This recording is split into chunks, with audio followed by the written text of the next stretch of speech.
concerned about is Renz. We have to make sure that he's put behind bars. Madali lang yan, Matt. We have witnesses. Parang ang hirap ng magtiwala kay Christina. Pero kung titignan mo, mukhang totoo naman na. Totoo naman na siya this time. Natuto na siya makihalubilo sa mga kaibigan ni Rose. Aminado rin siya sa mga pagkakamali niya. At humingi rin siya ng tawad ulit kay Rose. Pero ang tanong, totoo nga kaya lahat ng ipinapakita niya? Abangan natin yan mga kadrama ha. Apektado naman ang negosyo ni Matt dahil sa nangyari. Inaakusahan siya sa mga bagay na hindi naman totoo, tulad na lang ng di umano ay gusto niyang patayin si Renz. May mga nag-pull out na ng mga investors sa kanyang kumpanya. Mayroong naninira sa kanya. May responsable sa likod ng mga paninira sa kanya. Sino kaya ito, mga kadrama? Hula ko lang, si Christina. Hula ko lang naman mga kadrama. Kaya abangan natin kung tama ba yung hula ko. Nakiusap naman si Sandra sa kanyang daddy na patawarin na si Christina. Huwag daw gumaya sa kanya. Napabuntong hininga lang naman itong si Matt. Patatawarin niya kaya itong si Christina? Nagdududa naman si Luz kay Christina. At sabi nga din ni Rose ay huwag silang magpakampante. Pero pag may ginawa daw uli si Christina, sila ang makakaaway nito. Pinuntahan ni Rose si Vanjie. Nabalitaan ko, ihapin mo ba yung kaso ni Renz? Hindi niyo siya pwedeng kasuhan. Hindi niyo siya pwedeng ipakulong. Kailangan managot ni Renz sa lahat ng ginawa niya, Vanjie. Yung ex mo dapat makulong. Bilang ina, naiintindihan kita. Pero isipin mo rin kung anong makakabuti para sa anak mo. Para sa anak ko o para sa'yo? Para sa amin ang anak ko. Kailangan managot ni Renz. Si Rose ang sinisisi ni Vanjie sa lahat ng nangyayari kay Renz. Dahil daw kay Rose ay nagawa lahat ni Renz ang mga kasalanan niya ngayon. Aminado naman si Rose na may kasalanan siya. Pero ang sabi nga niya kay Vanjie ay huwag isisi sa kanya ang pagkukulang nito kay Renz bilang ina. Natameme naman si Vanjie sa sinabing iyon ni Rose. Pagkagaling ni Rose sa City Jail ay dumiretso siya sa ospital kung saan naka-admit si Renz. Sinek niya ang kalagayan ni Renz. Tumawag si Elsie. Narinig tuloy ng nagtutulog-tulugan na si Renz ang sinabi ni Rose kay Elsie na kailangan malaman ng abogado ang sitwasyon ni Renz para sa kasong isasampa nila. Paalis na sana si Rose nung narinig niya si Renz na nagsalita. Ipapakulong mo ako? Tanong ni Renz. Bumalik si Rose. Bakit? Para tuluyan na tayong magkahiwalay? Rose, hindi ako papayag. Dugtong ni Renz. Kailangan mong managot sa lahat ng ginawa mo. Sa akin, kay Matt, lalong-lalo na kay Sandra. Sinaktan mo kami, Renz. Kailan mo kami titigilan, ha? Hanggang kailan mo kami pahihirapan? Ikaw, sarili mo. Hanggang kailan mo pahihirapan? Yung nanay mo, kailan ka matatauhan? Pahayag at sunod-sunod na tanong ni Rose kay Renz.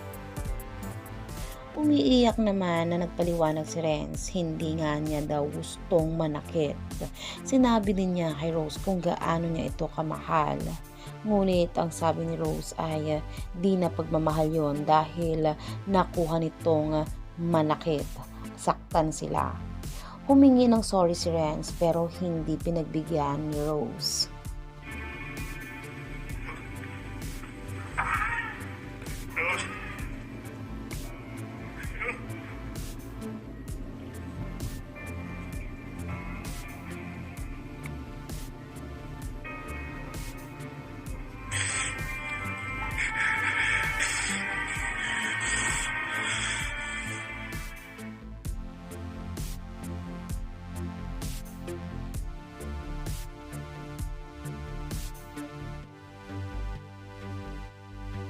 Dahil sa mga problemang kinakaharap ng kumpanya nila Matt, tumulong si Christina na masolusyonan ang problema. Na-appreciate naman ito ni Matt at nagpasalamat siya kay Christina.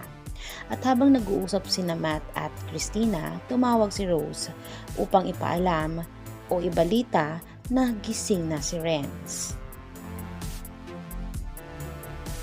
Sa isip ni Renz ay trinidor siya ni Rose, kaya nangyayari sa kanyang lahat ng ito ngayon. Pero sa kabila ng puot na nararamdaman niya, ay gusto pa rin niyang maisakatuparan ang pangako niyang magsasama sila ni Rose habang buhay. Matupad ng pangako yan para sa ating dalawa. Dahil sa kabila ng buot ko ngayon, ang gusto ko pa rin ay maging tayong dalawa. At hindi mangyayari yun kapag nakulong ako. Naku, ito na, magta-transform na talaga itong si Renz. Yung talagang bad side niya ay lalabas na sa pagkakataong ito. Dahil talagang na-corner na siya eh. Makukulong at makukulong na talaga siya. Balita ko nga mga kadrama, kung hindi sa city jail siya makukulong, pwedeng dun sa mental facility. Dalawa lang yung pagpipilian niya eh. So hindi natin alam kung anong mangyayari sa kanya. Kung tatakas ba siya, maghihiganti ba siya. Ay nako, ito na. Abangan natin ang mga susunod na mangyayari at kung ano pa yung mga kayang gawin ni Renz. Pakinggan niyo naman ako. Ano ba itong court order na to? Bakit ako i-detain niyo? Ray! Isaksak ako, sir. Ako yung biktima. Ano ba to? Bakit hindi niyo ako pinapakinggan? Porkit pa mayaman yung nakapangga ako, hindi niyo ako papakinggan? Kesyo mayaman o mahirap ang katotohanan. Kesyo mayaman o mahirap, ang katotohanan ay katotohanan. Ang wika ni Rose nang marinig niyang nag-hysterical itong si Renz. Ikaw ang dapat humarap sa katotohanan, Rose. Alam mo yung kailangan mong gawin para matapos ang lahat ng ito, para matahimik ako. Sagot ni Renz. Dumating si Matt. You are a threat to everyone. You should be behind bars. Saad ni Matt. Hindi ba ikaw yun? Ikaw ang sumaksak sa akin eh. Sagot ni Renz kay Matt. Sir, siya yung sumaksak sa akin. Sumbong ni Renz sa mga pulis. Ano akala niyo? Hahayaan ko kayo na ipakulong ako? Lalaban ako, Rose. Ilalaban ko yung tama. Ipaglalaban ko yung dapat. Pagbabanta ni Renz. Ang dapat, hindi ka na makalapit sa akin, sa amin ng anak ko. Galit na sagot ni Rose.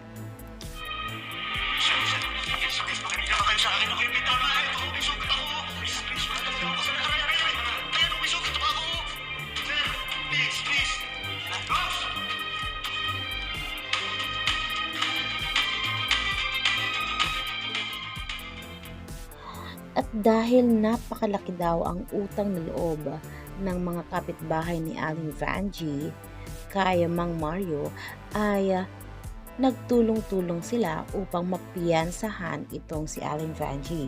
Kaya naman nagpapasalamat siya sa mga ito. Ang sabi nga ng mga kapitbahay niya ay hindi daw siya matiis dahil alam nila na kailangan daw siya ni Renz. Sa Rose's Restaurant, Rose, okay lang ha, kahit hindi ka muna pumasok hanggat di pa naaayos ang lahat. Ang saad ni Luz. Mas panatag na ang loob ko. Na-detain na si Renz. Sagot ni Rose. Everything will be back to normal. Sagot naman ni Sandra. What if makagawa pa ng paraan si Renz? Alam niyo naman yung taong desperado. Saad ng isang staff. Alam mo, ang nega-nega mo, ikaw kaya yung mabalikan? Pang-aasar naman ni Barry. Si Renz, makakalaya pa? Imposible na. Saka, sinong tutulong sa kanya? Saad naman ni Elsie.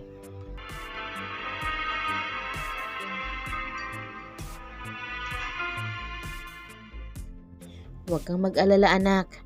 Malalampasan din natin to. Saad ni Vanjie. Paano ka nakalabas? Tanong naman ni Renz. Tinulungan ako ng mga kapitbahay. Pinayansahan nila ako. Sagot ni Vanjie.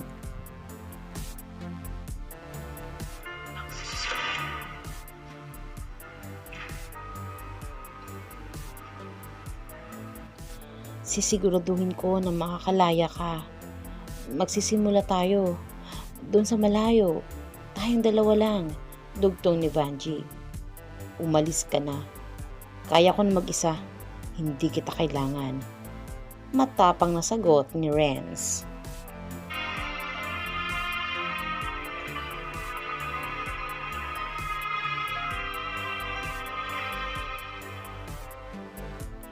Pinuntahan ng abogado si Renz.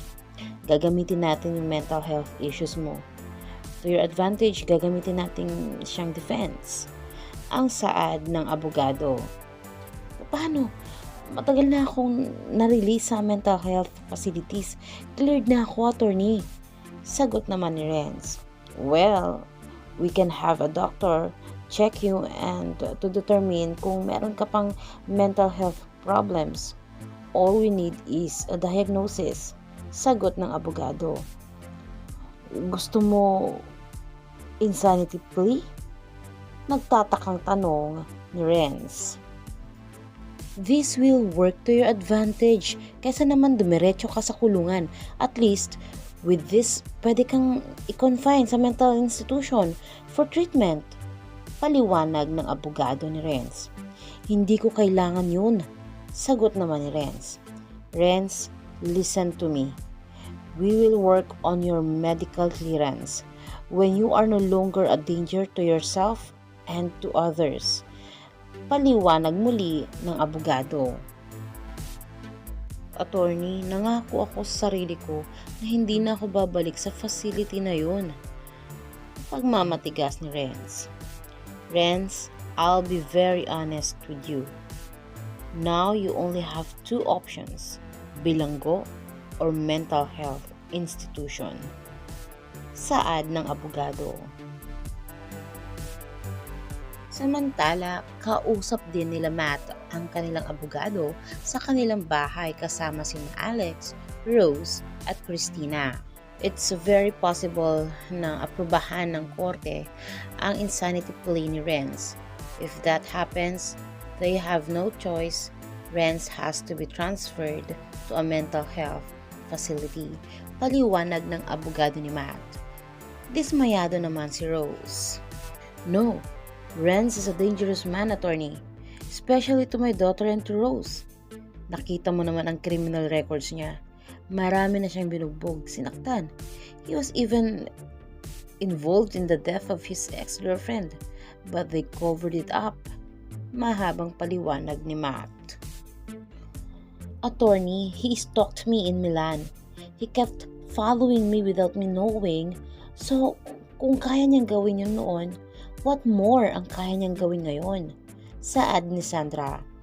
Kung hindi nga dumating si Matt nung sinubukan niya akong kidnapin, attorney, baka kung ano nang nangyari sa akin, sa amin ng anak ko. Saad naman ni Rose. Si Christina naman na kanina pa nakikinig lamang ay sumabat. Can we just look at the positive side? Kung makulong man o sa mental health facility bumagsak si Renz, either way, malilinis ang pangalan mo, pati ang kumpanya. And you just proved that what you did was out of self-defense to protect Sandra and Rose. Doon pa lang, panalo na tayo. Saad ni Christina. Masaya namang magkakasama sina Rose at Alex kasama ang kanilang mga kaibigan. Trinit sila ni Alex doon mismo sa kanyang restaurant. At doon ay napag-usapan nila ang tungkol sa kaso ni Renz. Mas okay daw sana kung sa kulungan ang bagsak ni Renz at hindi sa mental health institution.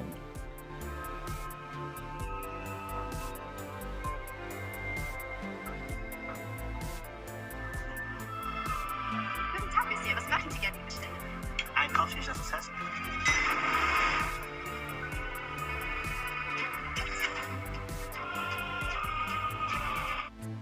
Sa tingin mo, Rose, umaasa pa si Jerry na papayag akong mawalay siya sa akin, sa amin ng Tito Claus niya?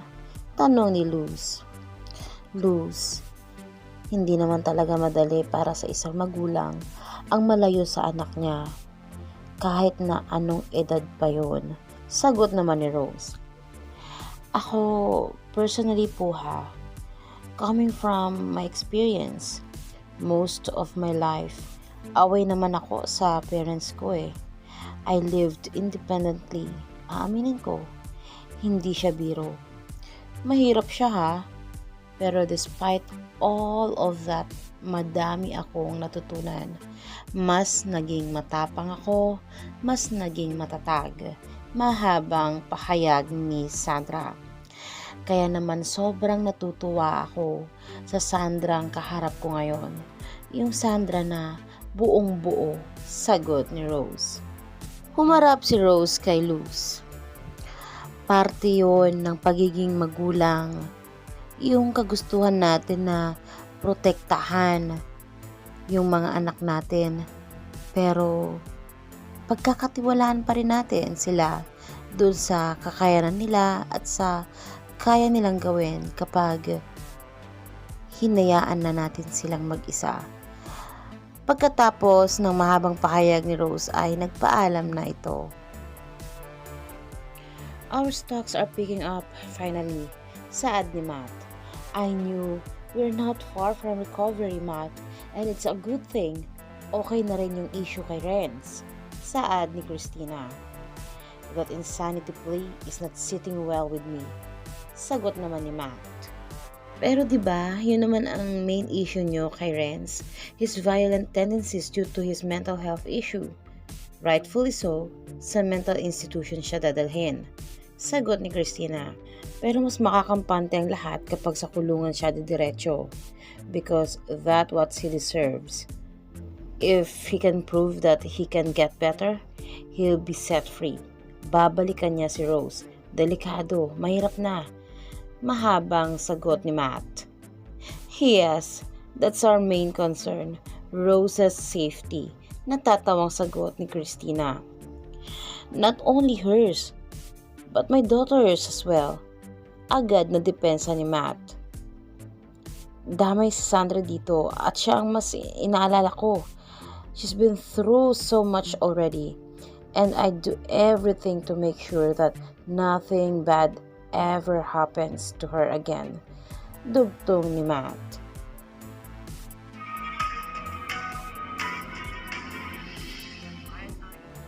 Dinalang muli ni Aling Vanjie si Renz. Kahit ayaw mo, lagi akong pupunta sa San Bernardino. Buti na lang nasa tamang pag-iisip yung judge, no? Na-approve lahat yung apilan nyo. Ngayon, pag magpapakabait ka doon at magaling ka na, malay mo, i-grant agad yung release mo. Mahabang paliwanag ni Aling Vanjie.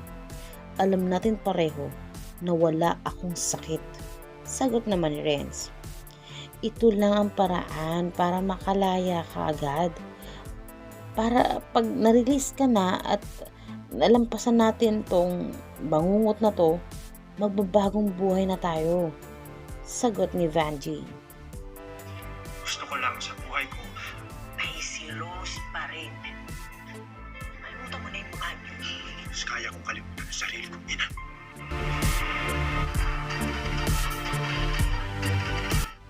Tameme si Aling Vanjie sa sagot ng anak. Ang sakit naman noon. Kapit lang, Aling Vanjie. Kasalanan mo naman kung bakit ganyan ang anak mo eh. Magkakabati pa kaya ang mag-ina, mga kadrama? Nako, abang-abangan natin, umiinit ang tensyon dito sa Unbreak My Heart. Abangan natin ang susunod na episode, mga kadrama, dahil balita ko ay makakatakas itong si Renz dahil may tutulong sa kanya. At yan ang ating sabay-sabay na alamin sa susunod na episode kung sino ang tutulong kay Renz.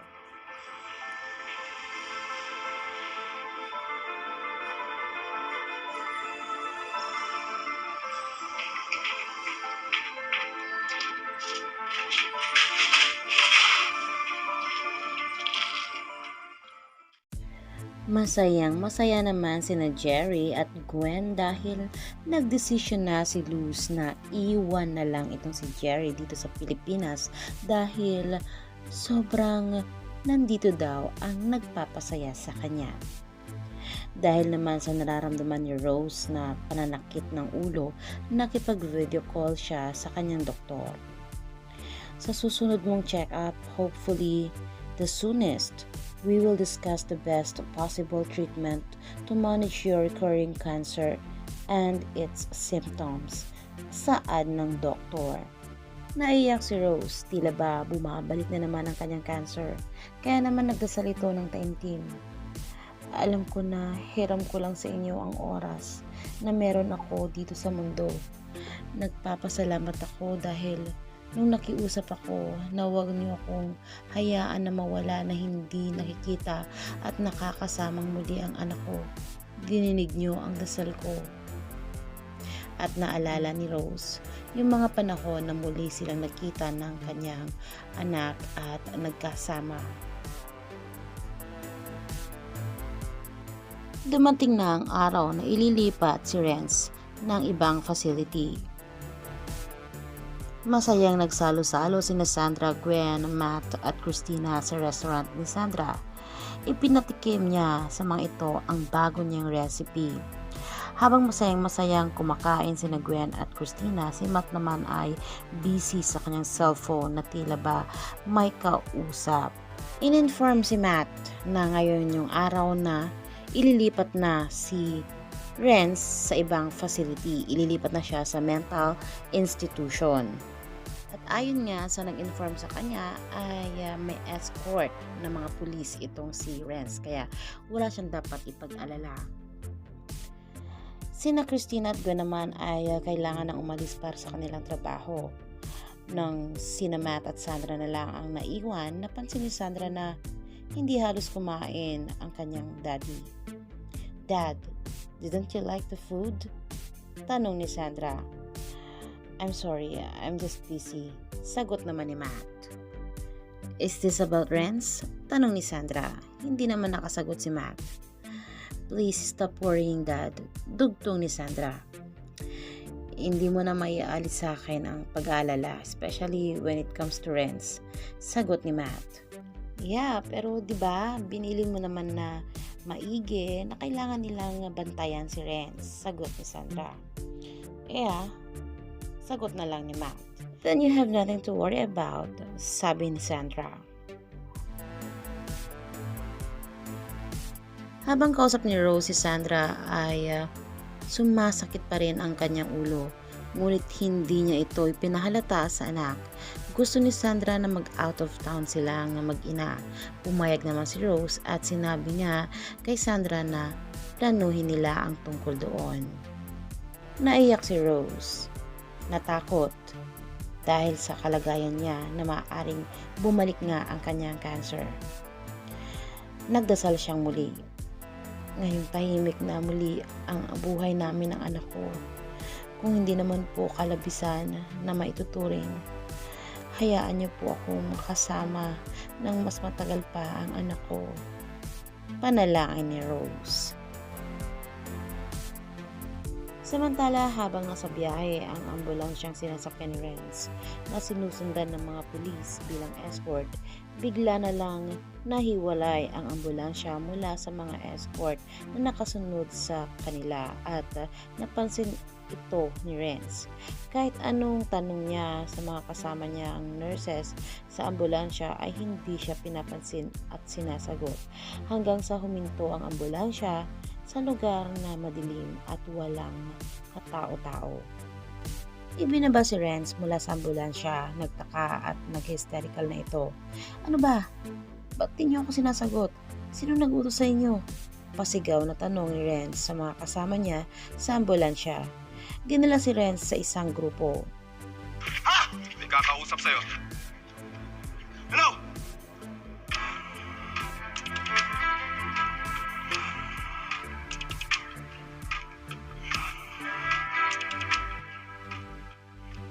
Samantala si Rose habang nagsisipilyo ay biglang gumalaw ang kanyang pinto sa CR. Chinek niya ito, tinignan kung may tao. Wala siyang nakita.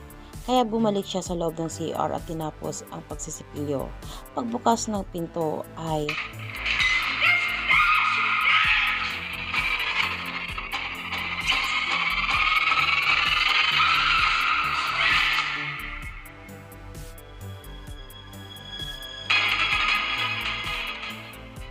Yun naman pala, panaginip lang pala mga kadrama, kaya wala tayong dapat ipag-alala.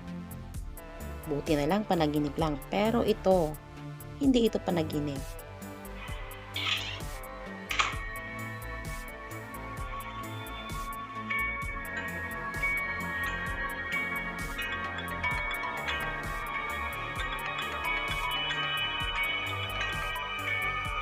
Ano yun? Huwag kang mag-alala, hindi kita sasabit. Obviously, may tumulong kay Renz para makatakas. Ang tanong, sino ito? Eto mga kadrama, hula ko lang to ha. Malakas ang kutob ko, si Christina. Pero mga kadrama, kutob lang naman yon. Abangan natin yan. Kaya huwag kayong bibitiw sa mga susunod na episodes dito lamang sa Unbreak Network.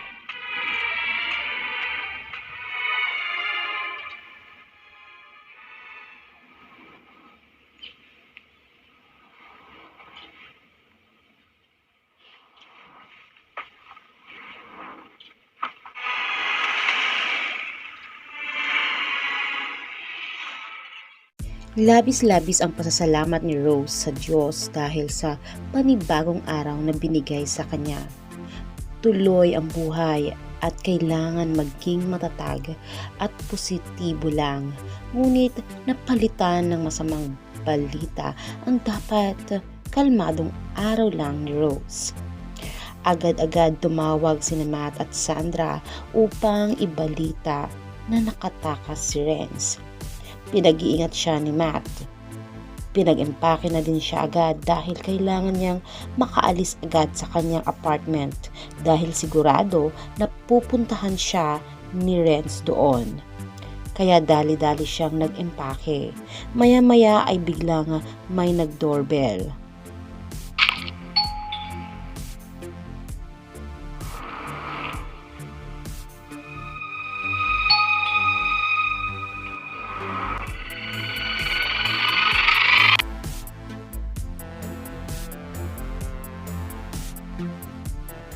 Buti na lang naunahan nila Matt itong si Renz dahil tama si Matt.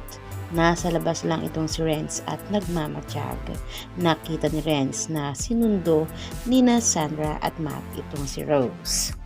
Pag-alis nila ay sinundan sila ni Renz as if makalapit naman itong si Renz kina Rose dahil ayon nga kay Matt ay 24 hours ang CCTV doon at ang mga security sobrang dami, ganun din ang mga bodyguards. Dinala ni Matt ang mag-ina sa isa sa kanilang mga hotels at talagang hanggang labas ng pinto ng kanilang suite ay may nakabantay. Bongga, diba? Nag-uumpisa na akong kiligin kay Matt at Rose. Sa totoo lang mga kadrama. Pinuntahan ni Matt sina Sandra at Rose sa kanilang suite para ibigay ang isang baril na pwede nilang gamitin kung kinakailangan. Ay grabe, napaka-thoughtful talaga ni Mr. Matt. Kinikilig na talaga ako sa kanilang dalawa. Etong si Matt at saka si Rose. Hindi naman umaalis si Renz sa di kalayuan ng hotel kung saan nag-stay sina Rose at Sandra. Kitang-kita ni Renz ang dami ng security at bodyguards na nakapalibot sa hotel kaya wala siyang magawa kundi maghintay at tumanaw lamang. Habang kausap naman ni Rose si Lou sa cellphone, Ano yun? Sasandali. Sorry. Dumulas lang sa kamay ko. Sorry. Kailangan ko ng tulong. Hindi na kaya na namin. Okay na, thank you. Sige po. pinakita ni Matt kay Christina ang CCTV monitoring sa hotel kung saan tumutuloy sina Sandra at Rose. At syempre, maang-maangan ang peg ni Christina tungkol sa sinasabi ni Matt tungkol kay Renz at sa pagtakas nito. At kunwari, wala itong kaalam-alam. In fairness, ang galing niyang umarte. Sarap sa bunutan. What? May sumundo sa kanya? Obviously, someone's helping him. We underestimated him. Mahanap din natin si Renz. Pati yung mga tao kung sino man tumutulong sa kanya.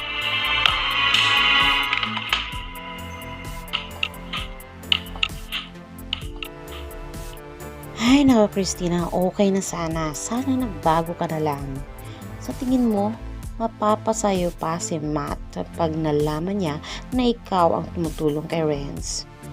Well mga kadrama, kutob ko lang naman to. Hindi pa kasi pinapakita kung sino ang tumutulong kay Renz. Kayo mga kadrama, sinong kutob ninyo? Ako, malakas ang kutob ko. Itong si Christina talaga ang tumulong kay Renz at tumutulong. Ay nako. Maraming salamat mga kadrama. Abang-abangan natin ang painit, pa-intense na mga ganap dito sa Unbreak My Heart. God bless po. Ingat po tayo palagi. Hanggang sa muli.